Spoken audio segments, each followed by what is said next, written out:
My name's Joanne. Married young to Tom, my college flame, we thought we'd figured it all out. Foolish, right? Fresh out of college, fueled by love and little else, we dove headfirst into life together. But real life? It hit hard and fast. Our tiny apartment was chaos in the form of endless diapers and late-night cries from our newborn, Sophie. I'd rock her to sleep, exhausted, while Tom was out living it up. "Why aren't you home more?" I finally asked him one night, my voice cracking from tiredness. Tom, just back from another night with friends, reeked of booze. "Joe, relax. Gotta unwind somehow, right?" He shrugged, dodging a diaper bag like it was a grenade. "Unwind?" I echoed, my tone sharper than I intended. "I'm here alone with Sophie while you party." "This isn't what we agreed on, Tom." "Jesus, Joe. I'm just trying to have a little fun." He rolled his eyes, defensive. "You used to be fun, remember?" That stung. Sure, I remembered. But things change when you're the only adult in the house. The next 2 years were a blur of similar nights. Tom's charm faded fast, eaten away by his selfishness and my growing resentment. Our final blowout was monumental. I'd just paid off a pile of bills, finding our account drained more than usual. "Tom, we need to talk," I started, as soon as he walked in. He looked at me, wary of my tone. "The bank account's nearly empty. Again. What's going on?" "Oh, relax, Joe. I needed some new gear. Got a great deal on a set of golf clubs." "Golf clubs?" I snapped, my patience gone. "While I'm clipping coupons and you're out dropping hundreds?" "God, you're such a nag." Tom fired back, throwing his keys on the table. "Can't I enjoy my money without your constant bitching? I didn't sign up for this domestic crap." That was it. I knew right then we were done. "If that's how you feel, maybe you should leave," I said quietly, the fight draining out of me. The next day, he packed a bag and left. Just like that. No goodbye to Sophie, no final argument. Just the end of us. Raising Sophie alone wasn't easy.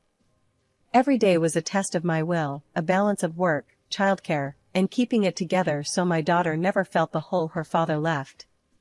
I grew up fast, out of necessity. The playful college girl I was disappeared, replaced by a woman who knew how to stand alone. Tom? He sent money, at least. Every month, without fail, alimony arrived. I never told Sophie much about him, didn't want her childhood marred by his choices. She knew her dad wasn't around, and for a long while, that was enough. As she grew, so did her questions about Tom, and they got harder to answer without stirring up old hurts. But I kept things level, never letting bitterness color her view. He was her dad, after all. That respect, that connection, it mattered, for her. Sophie's 18th birthday hit like a milestone. She was already more together than I ever was at her age. Her acceptance letter from a college in the city where my mom lived arrived the same week, setting the stage for a big celebration. "I got in, Mom. I can't believe it." Sophie waved the letter like a victory flag. I pulled her into a tight hug, laughing with her. "I never doubted you for a second. Law school, here you come." The plan was to throw a dinner party, nothing fancy, just family and close friends. And, yeah, Tom. I figured it was time to maybe bridge that gap, for Sophie's sake. I sent him an invite. Didn't expect much, but he surprised us both by showing up. He looked good, which annoyed me more than I wanted to admit. Cleaned up, dressed sharp. When Sophie saw him, her face lit up, and that was worth any awkwardness. "Dad." She rushed over, giving him a big hug. Tom looked a bit stiff, but he hugged her back. "Hey, kiddo. Look at you, all grown up." Tom said, his voice a mix of pride. "And you'll need this. For all your classes and stuff." Sophie's eyes went huge. "Oh my God, Dad, seriously? This is too much."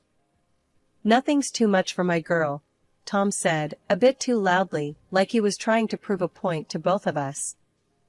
The dinner went better than expected. We all chatted, even laughed a bit. Tom kept throwing compliments my way, which I deflected with jokes. Too much water under the bridge for flattery, to scrub it clean. "Joanne, you haven't changed a bit," Tom said as he sipped his wine. "Sure haven't," I replied, dry as toast. "Still don't take crap from anyone, especially not men who think a smartphone can make up for lost time." Tom coughed, almost choking on his wine. "Yeah, well, I'm just trying here, Joanne." Sophie watched us, eyes darting back and forth like she was at a tennis match. I softened a bit. For her. After Sophie left to celebrate her college acceptance with friends, Tom and I found ourselves alone, lingering over the remnants of dinner. The night unexpectedly turned soft and warm, full of old laughter and shared memories.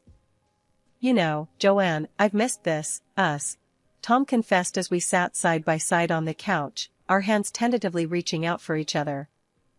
I glanced at him, the familiar curve of his smile tugging at my own lips. "I can't believe I'm saying this, but I've missed this too." One thing led to another, and the evening slipped into a night filled with rekindled passion that I hadn't realized I still harbored for him.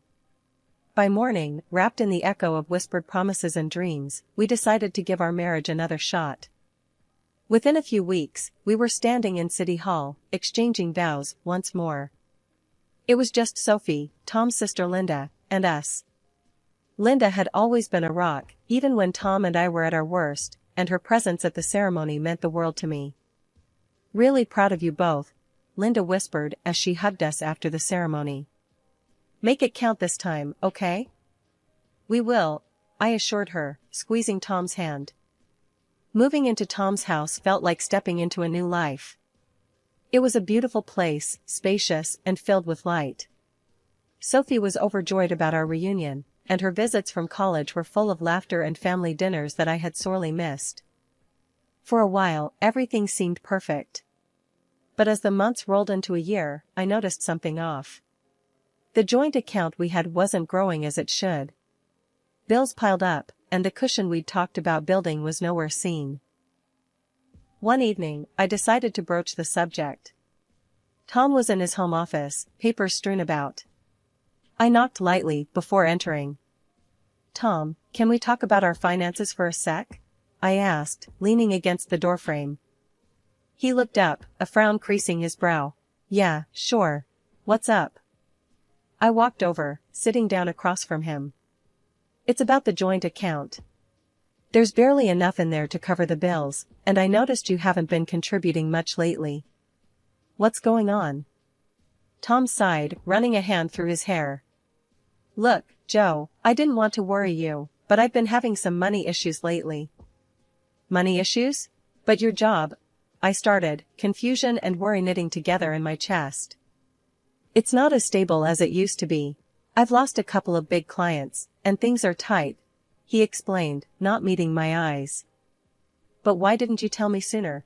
We could have figured something out together," I said, feeling both concerned and a little betrayed that he'd kept this from me. "I thought I could handle it on my own. I didn't want to stress you out," Tom replied, his voice low. I took a deep breath, trying to tamp down the frustration bubbling up inside me. "Tom, we're supposed to be in this together. No more going at things alone, remember?" "You're right, Joe. I'm sorry," he said, finally looking up at me. "I'll figure it out. I promise." But as weeks turned into months, and his promises of resolving his financial woes remained unfulfilled, my doubts grew. Deep down, I couldn't shake the feeling that perhaps Tom hadn't changed as much as he claimed. Year after year, the gap between Tom's promises and his actions grew wider.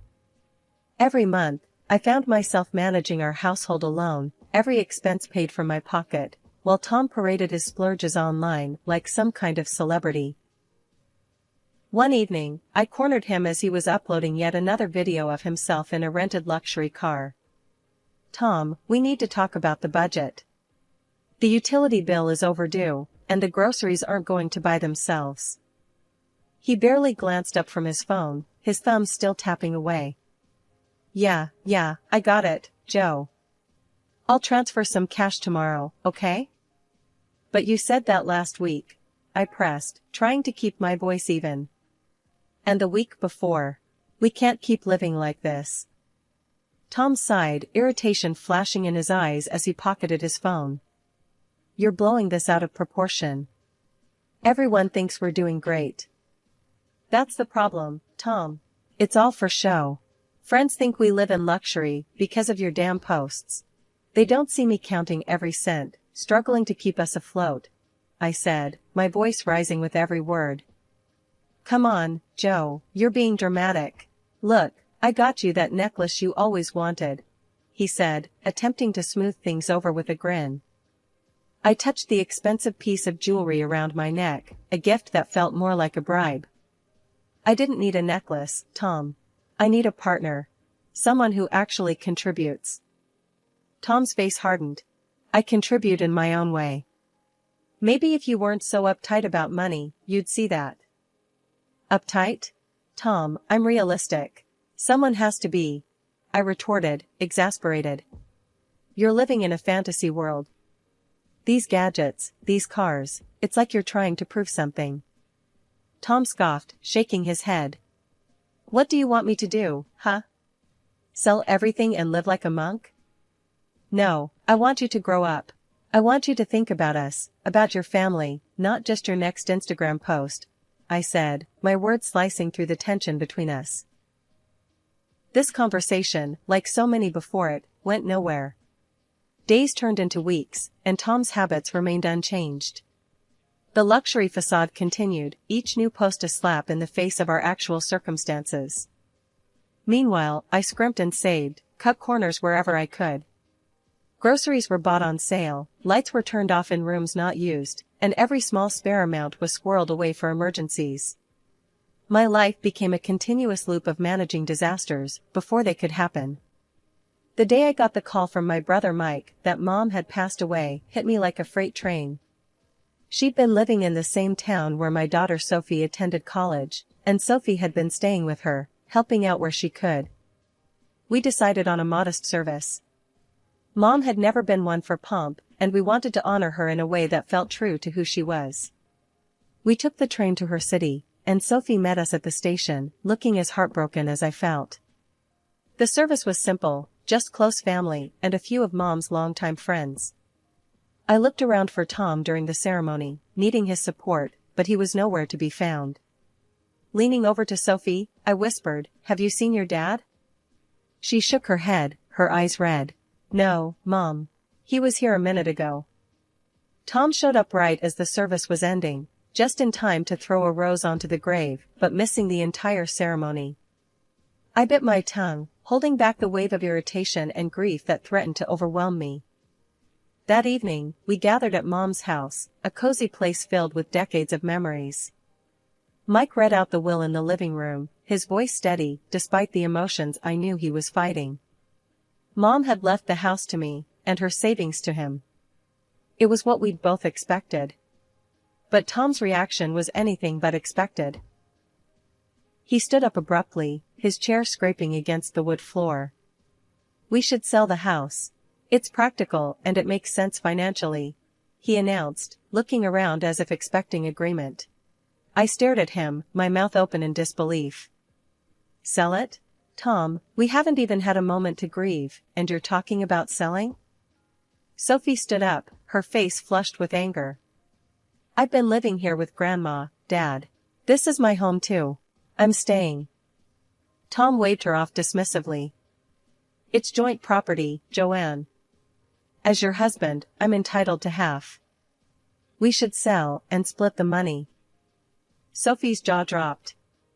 "Dad, I'm studying law, remember? Inherited property isn't shared between spouses. It's Mom's to do with as she wishes." His face turned red, and he pointed a finger at her. "Don't you lecture me about law, young lady. Stay out of this." He turned to me, his voice rising. "If you don't sell, Joanne, I'm considering a divorce. Think about what that will mean." The room went silent, everyone staring at us. I felt every eye on me. Let's talk about this later, Tom.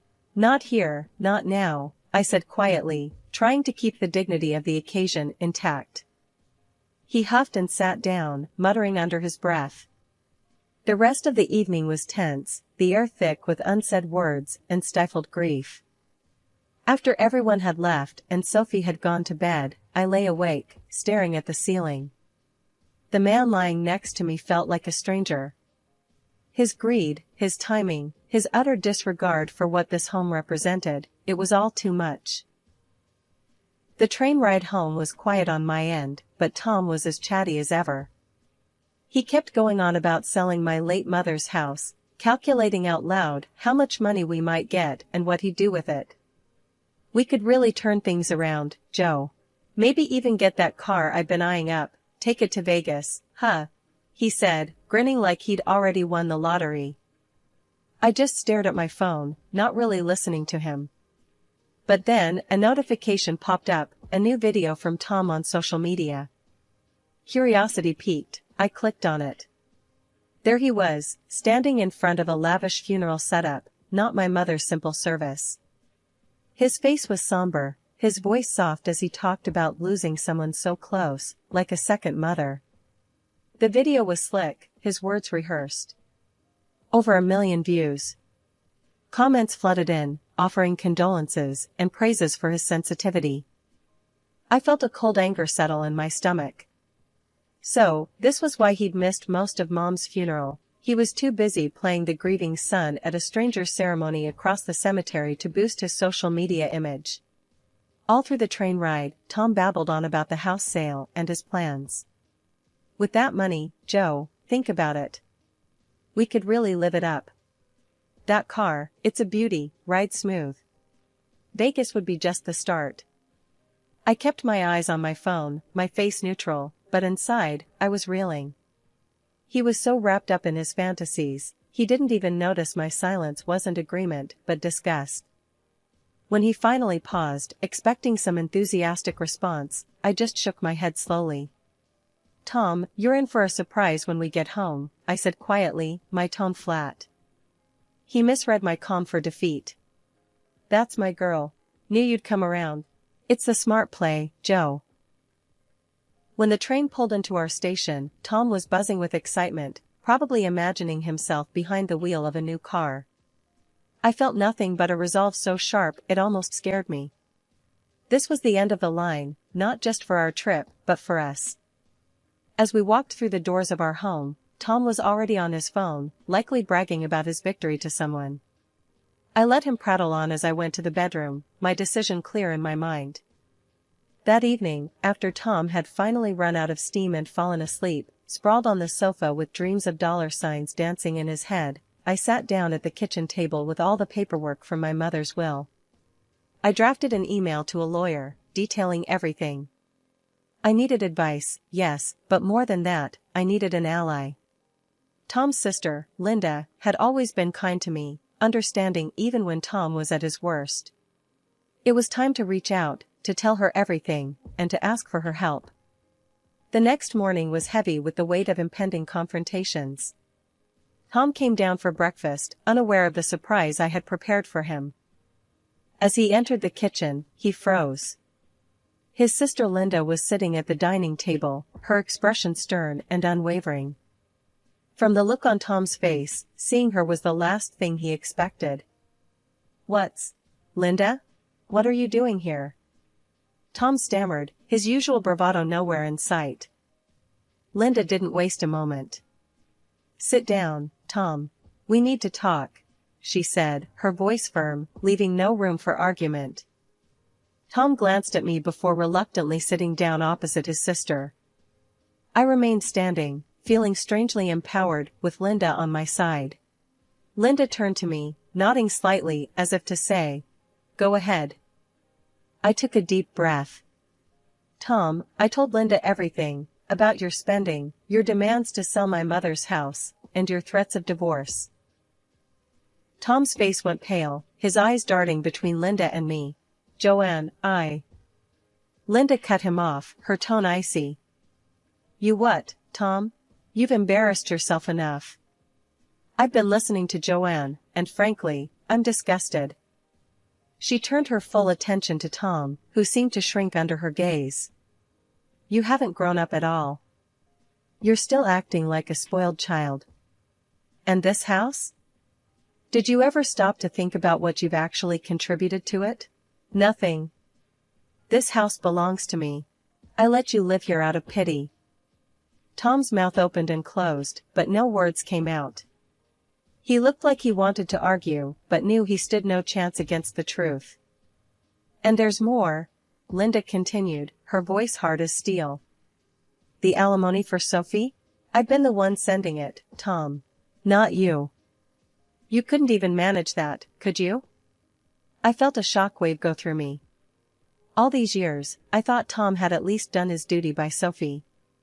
I was wrong.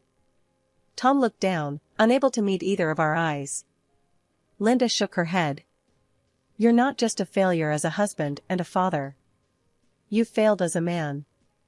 I felt tears well up, not from sadness, but from the raw, harsh truth Linda was laying bare. I stepped forward, my voice shaking but clear. Tom, I want the house to go to Sophie. She deserves it, and it's what my mother wanted.